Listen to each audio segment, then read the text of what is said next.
অসম চৰকাৰৰ সন্মানীয় মন্ত্ৰী অশোক সিংহাল ডাঙৰীয়া, আমাৰ সতীৰ্থ মন্ত্ৰী জয়ন্ত মল্ল বৰুৱা ডাঙৰীয়া, জনস্বাস্থ্য কাৰিকৰী বিভাগৰ সচিব কৈলাশ কাৰ্তিক ডাঙৰীয়া, নগৰ উন্নয়ন বিভাগৰ সচিব শ্ৰী পবিত্ৰ ৰাম খাউন ডাঙৰীয়া, আজি নিযুক্তি পত্ৰ লাভ কৰা যুৱক যুৱতী বন্ধু বান্ধৱীসকল, তেখেতসকলৰ পিতৃ মাতৃ, স্বামী আৰু অভিভাৱকসকল। মই স্বামী বুলি এইকাৰণে কৈছোঁ, বহুত কেইজনী বিয়া হোৱা ছোৱালী মই ইয়াতে দেখিছোঁ, গতিকে ডেফিনেটলি হাজবেণ্ডক লৈ আহিছে। আৰু যাৰ যাৰ বিয়া হোৱাও নাই, চাকৰি পোৱা হ'ল যেতিয়া সোনকালে বিয়া হৈ যাব লাগে। আজি আমাৰ বাবে এটা অতি আনন্দৰ দিন। অসমৰ মুখ্যমন্ত্ৰীৰ দায়িত্ব লোৱাৰ প্ৰাক মুহূৰ্তত ৰাজ্যৰ যুৱক যুৱতীসকলক আমি প্ৰতিশ্ৰুতি দিছিলোঁ যে অসমত যদি ভাৰতীয় জনতা পাৰ্টীৰ চৰকাৰ গঠন হয়, আমি 1 লাখ যুৱক যুৱতীক চৰকাৰী চাকৰি দিম। আজি মই আপোনালোকৰ ওচৰত অতি গৌৰৱেৰে ক'ব বিচাৰোঁ যে এই পৰ্যন্ত আমি 1,24,345 গৰাকী প্ৰাৰ্থীক চৰকাৰী পদত নিযুক্তি দিবলৈ সক্ষম হৈছোঁ। অৰ্থাৎ প্ৰতিশ্ৰুতি আছিল 1 লাখৰ আৰু প্ৰতিশ্ৰুতি পাৰ হৈ গৈ 24,345 গৰাকী প্ৰাৰ্থীক আমি অতিৰিক্তভাৱে নিযুক্তি দিব পাৰিছোঁ। 2021ত কোভিডৰ মহামাৰীৰ মাজতো আমি 4,779 গৰাকী প্ৰাৰ্থীক নিযুক্তি দিছিলোঁ। 2022 বৰ্ষত আমি 35,130 গৰাকী প্ৰাৰ্থীক নিযুক্তি দিছিলোঁ। 2023 বৰ্ষত আমি 55,593 গৰাকী প্ৰাৰ্থীক নিযুক্তি দিছিলোঁ আৰু 2024 বৰ্ষত আমি 28,843 গৰাকী প্ৰাৰ্থীক নিযুক্তি দিবলৈ সক্ষম হৈছোঁ। আজিৰ এই দিনটোত আমি অসম চৰকাৰৰ জনস্বাস্থ্য কাৰিকৰী বিভাগত 81 গৰাকী, গৃহ আৰু নগৰ পৰিক্ৰমা বিভাগত 201 গৰাকী আৰু আমাৰ ফৰেনচিক বিজ্ঞান সঞ্চালকালয়ত আমি 18 গৰাকী জ্যেষ্ঠ আৰু কনিষ্ঠ বৈজ্ঞানিকক নিযুক্তি দিবৰ বাবে ইয়াত সমবেত হৈছোঁ। জনস্বাস্থ্য কাৰিকৰী বিভাগত চিভিল, মেকানিকেল, ইলেক্ট্ৰিকেল আৰু কেমিকেল ইঞ্জিনিয়াৰ হিচাপে বিভাগত পাছ কৰা 81 গৰাকী সহকাৰী অভিযন্তাক নিযুক্তি দিয়া হৈছে। আমি সকলোৱে জানো যে এসময়ত অসমৰ অভিযান্ত্ৰিক মহাবিদ্যালয়বিলাকত এটা হতাশাৰ পৰিৱেশ বিৰাজ কৰিছিল। চাকৰি নাছিলে। বহুগৰাকী অভিযন্তা পৰীক্ষাত পাছ কৰি অসমৰ বাহিৰত বিভিন্ন কোম্পানীত নিযুক্তি ল'বলৈ তেওঁলোক যাবলগীয়া হৈছিল। কিন্তু যোৱা 3টা বছৰত অসমত আটাইতকৈ যদি বেছি নিযুক্তি হৈছে চিকিৎসক আৰু অভিযন্তা। লোক নিৰ্মাণ বিভাগ, PHC department, rural development department, সকলো ডিপাৰ্টমেণ্টতে আমি ইঞ্জিনিয়াৰ নিযুক্তি দিবৰ বাবে সক্ষম হৈছোঁ আৰু ইয়াৰ মূলতে হৈছে অসম চৰকাৰৰ মূলধনী ব্যয়। অৰ্থাৎ অসম চৰকাৰে যিমানেই ইনফ্ৰাষ্ট্ৰাকচাৰ বনাইছে সিমানে আমাক অভিযন্তাৰ প্ৰয়োজন হৈছে। অলপ আগতে PHC ডিপাৰ্টমেণ্টৰ সচিব আৰু মন্ত্ৰী ডাঙৰীয়াই অসমত গাঁও অঞ্চলত আমি বনাই থকা মেচিভ ৱাটাৰ ছাপ্লাই ইনফ্ৰাষ্ট্ৰাকচাৰৰ বিষয়ে আপোনালোকক উল্লেখ কৰিছে। প্ৰধানমন্ত্ৰী ডাঙৰীয়াৰ জল জীৱন মিছন আঁচনিৰ অধীনত আজি আমি প্ৰতিখন গাঁৱৰ প্ৰতিটো পৰিয়ালক টেপ ৱাটাৰ, যি স্বাস্থ্যসন্মত আমি দিবৰ বাবে প্ৰয়াস কৰিছোঁ আৰু ডিপাৰ্টমেণ্টত বহুবোৰ ইনোভেশ্যন হৈছে আৰু টেকনলজি এই টেকনলজিৰ জৰিয়তে আমি সম্পূৰ্ণভাৱে স্বাস্থ্যসন্মত আৰু বিশুদ্ধ খোৱা পানী দিয়াৰ বাবে প্ৰচেষ্টা কৰিছোঁ এতিয়া চৰকাৰৰ ব্যৱস্থা সফল হৈছে নাই হোৱা তাক আমি কেনেকৈ চাব পাৰোঁ এসময়ত মই যেতিয়া স্বাস্থ্য বিভাগৰ মন্ত্ৰী আছিলোঁ 2006 আৰু 8 চনত তেতিয়া মোৰ আটাইতকৈ ডাঙৰ কাম আছিল ডায়েৰিয়াৰ বিপক্ষে যুঁজা বানপানীৰ পিছত আমি সদায় চেষ্টা কৰিছিলোঁ যাতে ৱাটাৰ ৰিলেটেড ডিজিজৰ আউটব্ৰেক নহয় আৰু আমাৰ অসমত চাহ বাগিচা অঞ্চলসমূহত গাঁও অঞ্চলসমূহত ৱাটাৰবোৰ্ন ডিজিজ আটাইতকৈ ডাঙৰ ডিজিজ বাৰ্ডেন আছিল কিন্তু আজি আমি বানপানীৰ পিছতো অসমৰ কোনো জাগাতে ৱাটাৰবোৰ্ন ডিজিজৰ আমি সংকেত নাপাওঁ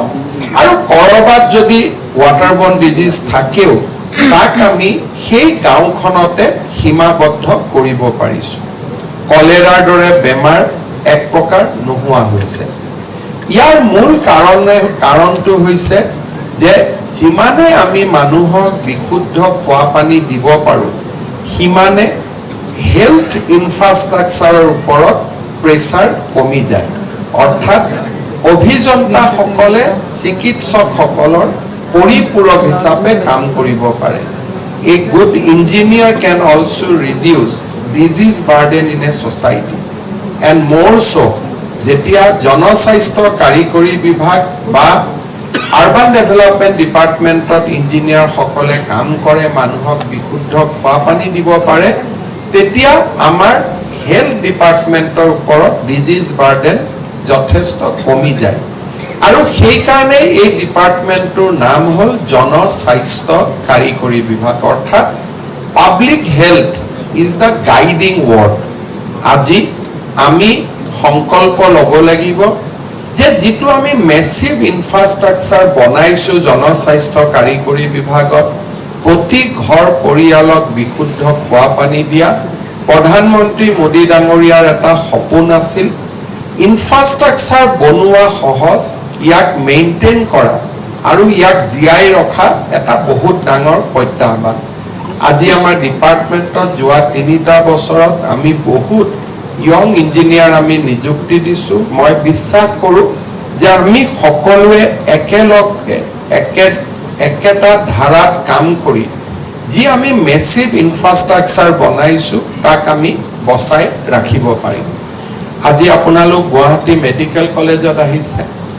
আপোনালোকে যদি মেডিকেল কলেজৰ পৰা ভঙাগড়লৈ যায় তাত দেখিব যে কিমান ডাঙৰ এখন কেঞ্চাৰ হস্পিটেল আছে উইথ নিউ আৰ্কিঅলজিকেল লেণ্ডমাৰ্কছ অলপ আগলৈকে যাওঁ তাত নিউৰলজিকেল চেণ্টাৰ আছে নতুন বিল্ডিং আৰু তাৰ পৰাই যদি চকু দি অলপ দূৰলৈকে চাই ইকুৱেলি ইম্প্ৰেছিভ বিল্ডিং আমি বনাই আছোঁ য'ত নেকি আমাৰ আন এটা ছুপাৰ স্পেচিয়েলিটি হস্পিটেল আহিব অৰ্থাৎ আজি 3টা বছৰত অসমৰ কেপিটেল ইনভেষ্টমেণ্ট মূলধনী ব্যয়ৰ জৰিয়তে আমি অসমৰ গোটেই ফেজটো পৰিৱৰ্তন কৰাৰ বাবে প্ৰচেষ্টা কৰিছোঁ অহা কিছুদিন ভিতৰত আপোনালোকে দেখিব যে আমাৰ গুৱাহাটী উত্তৰ গুৱাহাটীৰ মাজত নতুন দলং নিৰ্মাণ হ'ব তাৰ যিটো ইঞ্জিনিয়াৰিং তাৰ যিটো আমাৰ ব্যৱস্থাপনা বা যি ইঞ্জিনিয়াৰিং টেকনলজি আমি আনিছোঁ অসমত তেনেকুৱা টেকনলজি আগত ব্যৱহাৰ কৰা হোৱা নাছিল ইয়াৰ কাৰণে আমাৰ ইঞ্জিনিয়াৰসকলৰ মাজত আজি এটা আশাৰ সঞ্চাৰ হৈছে নতুন নতুন কৰ্মক্ষেত্ৰ খুলিছে জাগিৰোডত ছেমি কণ্ডাক্টৰ ইণ্ডাষ্ট্ৰী অহাৰ লগে লগে অভিযন্তাসকলৰ বা অভিযন্তা হ'বৰ কাৰণে যিসকলে পঢ়ি আছে তেওঁলোকৰ মাজত আৰু বেছি আমাৰ কাম কৰাৰ বাবে যিটো সুবিধা সি বৃদ্ধি পাব সেইকাৰণে মই ভাবোঁ যে অসমত আজি অভিযন্তা আৰু চিকিৎসকসকলৰ বাবে এটা সোণালী দিন আৰম্ভ হৈছে আৰু তাৰ সুযোগ আমাৰ অসমৰ নৱপ্ৰজন্মই গ্ৰহণ কৰিব লাগে আৰু আমাৰ কৰ্ম ক্ষমতাৰ মাজেৰে আমি আমাৰ ৰাজ্যখনক আগুৱাই নিয়াৰ বাবে প্ৰচেষ্টা কৰিব লাগে যিকোনো এখন ৰাজ্যৰ প্ৰগতি আৰু বিকাশৰ সংকেত দিয়ে আৰবানাইজেশ্যন যিখন ৰাজ্যত আৰবানাইজেশ্যন আছে যিখন ৰাজ্যত নগৰ প্ৰতিষ্ঠা হৈছে সেই ৰাজ্যখনে বিকাশৰ গতি ধাৱমান হৈছে আপোনালোকে যদি APJ আব্দুল কালামৰ লিখনি পঢ়ে তেতিয়া তেওঁ বহুদিন আগতে কৈছিলে যে যিমানে আৰবানাইজেশ্যন হ'ব আৰবান ইনফ্ৰাষ্ট্ৰাকচাৰ ক্ৰিয়েট হ'ব তাতে ইকনমি গ্ৰ' হ'ব আজি আমাৰ গাঁৱত এগ্ৰিকালচাৰ ইকনমি কিন্তু যেতিয়া নগৰ সৃষ্টি হয় ইকনমিত বহুত ডাইমেনশ্যন যোগ হয় সেৱা ক্ষেত্ৰ যোগ হয় নগৰ অহাৰ লগে লগে ৱাটাৰ ছাপ্লাই স্কিম আহিব ইলেক্ট্ৰিচিটি এক্সপাণ্ড কৰিব লাগিব কোৱালিটি ইলেক্ট্ৰিচিটি দিব লাগিব তাত ইলেক্ট্ৰিচিটি লাগিব মিউনিচিপাল এডমিনিষ্ট্ৰেশ্যন লাগিব অৰ্থাৎ নগৰীকৰণ যেতিয়া আৰম্ভ হয় তেতিয়াই সেই ৰাজ্যখনত বিকাশ আৰু প্ৰগতি আৰম্ভ হয় আপোনালোকে যদি ভাৰতৰ গোটেই কেইখন বিকশিত ৰাজ্যৰ ফালে চাই মহাৰাষ্ট্ৰ কৰ্ণাটক তামিলনাডু তাত আপোনালোকে দেখিব যে আৰবান পপুলেশ্যন সেই ৰাজ্যবিলাকত অসমৰ তুলনাত যথেষ্ট বেছি কিন্তু আমাৰ ৰাজ্যত আৰবান পপুলেশ্যন যথেষ্ট কম আৰু সিয়ে ইণ্ডিকেট কৰে যে অৰ্থনৈতিকভাৱে আজি আমিও আন ৰাজ্যৰ তুলনাত যথেষ্ট আমি পিছুৱাই আছোঁ আৰবানাইজেশ্যন তেতিয়া হ'ব যেতিয়া আমি একোটা বিশেষ সুবিধা সেই অঞ্চলবিলাকত দিব পাৰিম আৰু তাত মাষ্টাৰ প্লেনিঙৰ পৰা আৰম্ভ কৰি এটা আৰবান গভাৰ্নেন্সৰ পৰিৱেশ এটা আমি সৃষ্টি কৰিব পাৰিম আজি আমি যোৱা ৭৮ বছৰৰ যদি আমাৰ পৰিক্ৰমা চাওঁ আমি পৌৰ প্ৰশাসনক এটা তদৰ্থ ভিত্তিত চলাই আছিল আপোনালোকে চিন্তা কৰিব পাৰে যে ডিব্ৰুগড় তিনিচুকীয়া শিৱসাগৰৰ দৰে পৌৰসভাত এজন স্থায়ী অভিযন্তা নাছিলে এজন ফাইনেন্স এণ্ড একাউণ্টছ অফিচাৰ নাছিলে আৰু তাত এজন চিফ এক্সিকিউটিভ অফিচাৰ নাছিলে অৰ্থাৎ কেতিয়াবা এজন EACয়ে দায়িত্ব ল'ব কেতিয়াবা কোনোবা অফিচৰ পৰা এজন ইঞ্জিনিয়াৰ আমি লৈ আহিছোঁ বা কোনোবা জুনিয়ৰ ইঞ্জিনিয়াৰে আজি প্ৰমোশ্যন হৈ বা যি ধৰণে 20-25 বছৰ ধৰি একোটা মিউনিচিপালিটিত তেওঁলোকে কাম কৰি আছে আমি আমাৰ চৰকাৰে দায়িত্ব লোৱাৰ পিছত আমাৰ মিউনিচিপালিটিসমূহত আমি তিনিটা কাডাৰ আমি সৃষ্টি কৰিব খুজিছিলোঁ এটা হ'ল প্ৰশাসনীয় য'ত নেকি এক্সিকিউটিভ অফিচাৰ থাকিব এটা হ'ল টেকনিকেল কাডাৰ য'ত নেকি এজন আৰবান টেকনিকেল অফিচাৰ থাকিব আৰু এজন বিত্তীয় দিশ জনা ফাইনেন্সিয়েল মেনেজমেণ্ট অফিচাৰ থাকিব আৰু পৌৰসভাসমূহে যাতে হেঁচা নাপায় বিত্তীয় হেঁচা নাপায় এই তিনিওটা কেডাৰৰ নিযুক্তি ৰাজ্য চৰকাৰে কৰিব আৰু দৰমহা আদিৰ দায়িত্ব ৰাজ্য চৰকাৰে গ্ৰহণ কৰিব আমি যোৱা কিছুদিন আগতে প্ৰথমবাৰ আমি এক্সিকিউটিভ অফিচাৰসমূহক নিযুক্তি দিবলৈ সক্ষম হৈছিলোঁ আৰু আজি আমি আৰবান টেকনিকেল অফিচাৰ আৰু ফাইনেন্সিয়েল মেনেজমেণ্ট অফিচাৰসমূহক আজি আমি নিযুক্তি দিব সক্ষম হৈছোঁ মই ভাবোঁ যে এই তিনিওটা কেডাৰ পৌৰ নিকায়সমূহত যোৱাৰ পিছত আমাৰ কাম কৰা পদ্ধতি বা আমাৰ কাৰ্যক্ষমতা বৃদ্ধি হ'ব আৰু আমাৰ পৌৰসভাৰ যিসকল মেয়ৰৰ পৰা আৰম্ভ কৰি চেয়াৰমেনলৈকে তেওঁলোকে এটা উপযুক্ত মেন পাৱাৰ পাব আৰু মই আশা কৰোঁ যে আজি আমাৰ দেশৰ ভিতৰতে এই তিনিওটা কেডাৰ সৃষ্টিৰ ক্ষেত্ৰত আমাৰ ৰাজ্য চৰকাৰ দেশৰ ভিতৰতে আজি এটা অগ্ৰণী ভূমিকা ল'ব পাৰিছে লাহে লাহে আমি এই কেডাৰটোক আৰু শক্তিশালী কৰিম প্ৰয়োজন সাপেক্ষে ডাঙৰ ডাঙৰ পৌৰসভাত এজন ফাইনেন্সিয়েল অফিচাৰ এজন ইঞ্জিনিয়াৰ যথেষ্ট নহয় লাহে লাহে আমি ইয়াক আৰু শক্তিশালী কৰাৰ বাবে প্ৰচেষ্টা কৰিম কিন্তু এটা সুন্দৰ আৰম্ভণি আজি আমাৰ নগৰ উন্নয়ন বিভাগত কৰা হৈছে। মই এই দুইটা প্ৰয়োগৰ কাৰণে জনস্বাস্থ্য কাৰিকৰী বিভাগৰ মন্ত্ৰী জয়ন্ত মল্ল বৰুৱা আৰু নগৰ উন্নয়ন বিভাগৰ মন্ত্ৰী অশোক সিংঘাল ডাঙৰীয়াক অভিনন্দন জনাইছো। আৰু মই বিশ্বাস কৰোঁ যে আজি নিযুক্তি পোৱা যুৱক যুৱতীসকলে আমি যি উদ্দেশ্যেৰে চৰকাৰলৈ এটা নতুন যুৱ শক্তিক আকৰ্ষণ কৰাৰ বাবে প্ৰচেষ্টা কৰিছোঁ, তাত যাতে আমি সফল হ'ব পাৰোঁ। এই গোটেইকেইটা নিযুক্তিৰ এটা হলমাৰ্ক হ'ল মেৰিট, মেধাৰ ভিত্তিত নিযুক্তি। এতিয়া বহু সময়ত নিযুক্তি পোৱা ল'ৰা ছোৱালীবিলাকে কেতিয়াবা কেতিয়াবা তেওঁলোকৰ হোৱাটছআপ ফেচবুক গ্ৰুপত আলোচনা কৰে যে আমি মেৰিটত নিযুক্তি পাইছোঁ, গতিকে আমি কাৰো ওচৰত দায়বদ্ধ নহয়। মই কথাটো ওলোটাকৈ ক'ম যে ৰাজনৈতিকভাৱে নিযুক্তি দিব আটাইতকৈ সহজ। কাৰণ আজি যদি ইয়াত বহি থকা 200জন মানুহৰ পৰা মই 5-5 লাখ টকালৈ নিযুক্তি দিলোহেঁতেন, মোৰ দুই ধৰণে উপকাৰ হয়। এটা, মোৰ দলৰ কাৰ্যকৰ্তাসকলক নিযুক্তি দিব পাৰিলোহেঁতেন আৰু 5-5 লাখ টকাও ঘৰত আহিলেহেঁতেন। এতিয়া মেধাৰ ওপৰত নিযুক্তি দিব যাওঁতে আমি দুটা ত্যাগ কৰিব লাগে। এটা ত্যাগ কৰিব লাগে যে আমি টকা পইচা যিটো লক্ষী ঘৰত আহিব লাগিছিল তাক বিদায় দিব লাগে, যে আমাক লক্ষী নালাগে, আমাক সৰস্বতী লাগে। প্ৰথম আমি লক্ষীক বিদায় দিব লাগে। দ্বিতীয়তে, আমাৰ ৰাজনৈতিক জীৱনত আমাৰ লগত শুৱে বাৱে কাম কৰি থকা বহুত মানুহক প্ৰতিটো নিযুক্তিৰ পিছতে আমি হেৰুৱাব লাগে। আজি আমাৰ লগত যিমানবোৰ ইঞ্জিনিয়াৰ আছিলে মোৰ সমষ্টিত, জয়ন্ত মল্ল বৰুৱাৰ সমষ্টিত, অশোক সিংঘালৰ সমষ্টিত, আমাৰ যদি কোনোবা কাৰ্যকৰ্তাৰ ঘৰত ল'ৰা ইঞ্জিনিয়াৰ হৈছে, ইণ্টাৰভিউ দিছে, কাগজখন দি থৈ গৈছিল, চাকৰি দিব পৰা নাই, আজি যেতিয়া মই কথাখিনি কৈ গৈ আছো, তেওঁ ঘৰত বিজেপিৰ পৰা পদত্যাগ পত্ৰখন লিখি আছে। দুইটা কাম একেলগে হৈ আছে সমান্তৰালভাৱে, যে আমি কিয় বিজেপি কৰিব লাগে। যেতিয়া আমি কওঁ যে নহয় আমি মেধাত দিব লাগে, তেতিয়া কংগ্ৰেছেতো মেধাত দিয়া নাছিল, আপোনালোকে কিয় মেধাত দিব লাগে। অৰ্থাৎ আগৰ আমাৰ পৰিৱেশ কি আছিল, আজি আমাৰ পৰিৱেশ কেনেকৈ আমি পৰিৱৰ্তন কৰিছোঁ। কিন্তু স্বচ্ছ নিযুক্তি মোৰ বাবে এটা অসমৰ জনজীৱনলৈ মই ভাবোঁ যে এটা সময় আহিব য'ত সমাজ পৰিৱৰ্তন হ'বই লাগিব, আৰু সেই পৰিৱৰ্তনক আজি আমাৰ চৰকাৰখনে আঁকোৱালি লৈছে। আপোনালোকে দেখিছে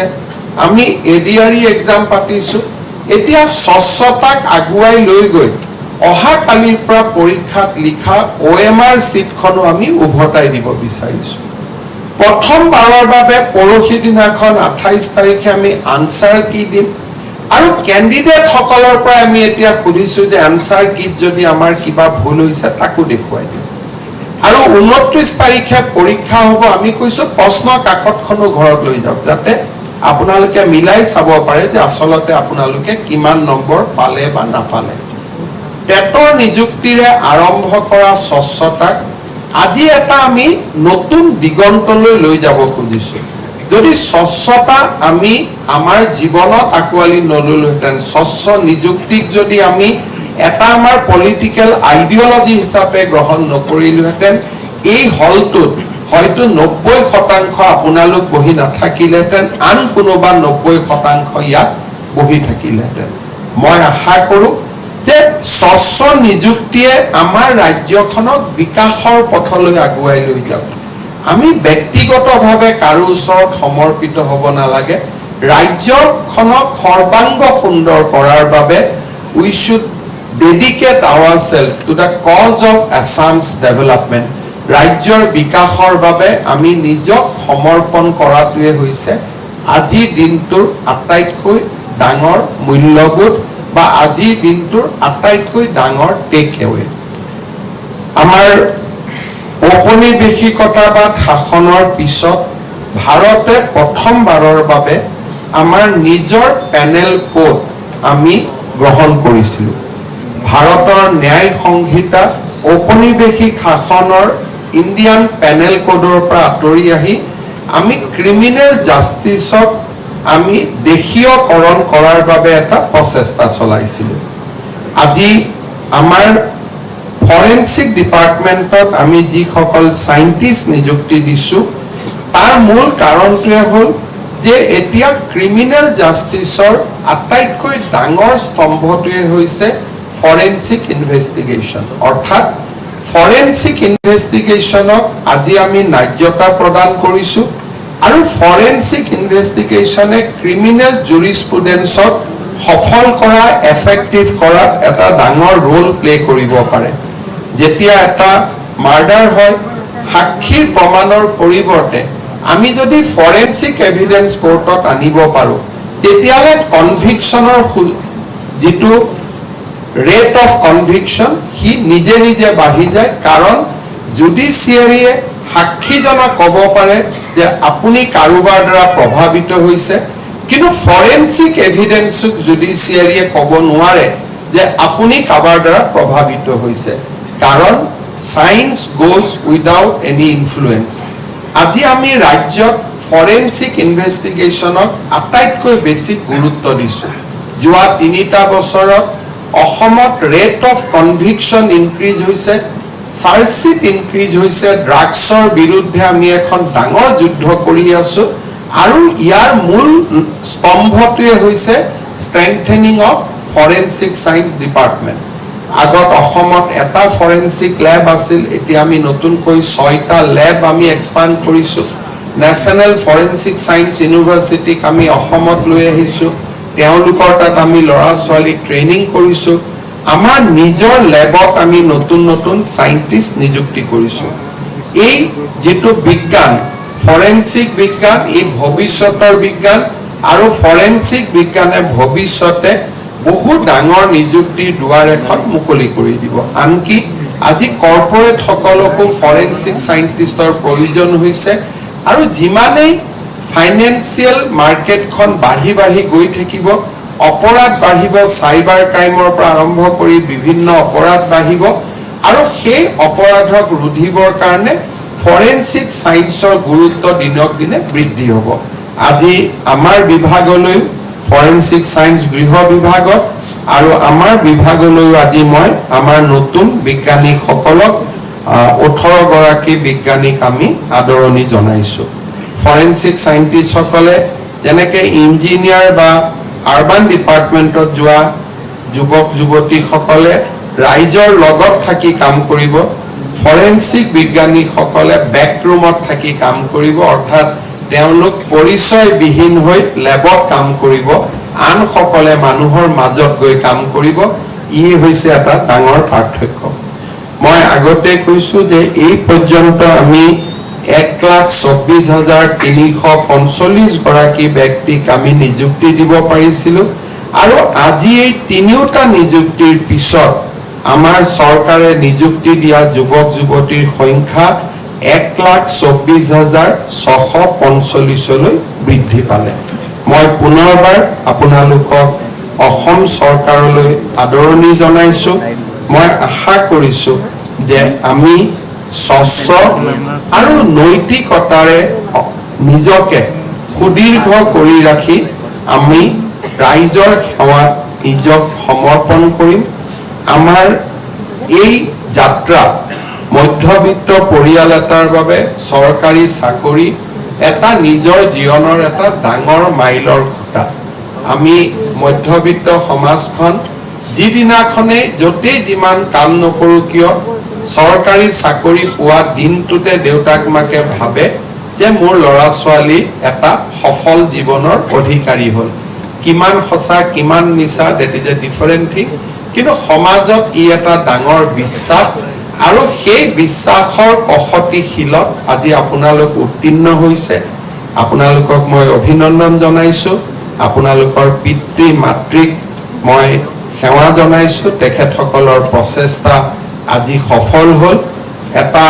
সদায় প্ৰতিটো নিযুক্তিতে এটা কথাৰে সামৰণি মাৰোঁ আজিও একেটা কথাকে ক'ম যে এজন মানুহে পূৰ্ণতা পোৱাত আটাইতকৈ প্ৰেৰণা হিচাপে কাম কৰে তেওঁলোকৰ পিতৃ আৰু মাতৃ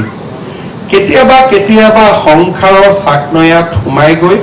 আমি আমাৰ দেউতা মাৰ প্ৰতি আমাৰ দায়িত্ব কৰবাত নহয় কৰবাত আমি এৰি দিওঁ মই বিশ্বাস কৰোঁ যে আমি যিসকলে আজি চৰকাৰত সোমাম, আমি যাতে আমাৰ পিতৃ মাতৃৰ ঋণ সদায় যাতে আমি মনত থাকোঁ, মনত ৰাখোঁ, জীৱনৰ প্ৰতিটো মুহূৰ্ততে তেওঁলোকৰ বাবে আমি চিন্তা কৰোঁ, তেওঁলোকৰ কল্যাণৰ কাৰণে আমি কাম কৰোঁ, আৰু তেখেতসকলৰ আশীৰ্বাদ যাতে সদায় আমাৰ শিৰৰ ওপৰত থাকে, তাৰ বাবে যাতে সদায় আমি কনচিয়াছ হৈ থাকোঁ, এই দুআষাৰ কৈ পুনৰবাৰ আপোনালোকক অভিনন্দন জনাই মই মোৰ বক্তব্যৰ সামৰণি মাৰিছোঁ। ধন্যবাদ।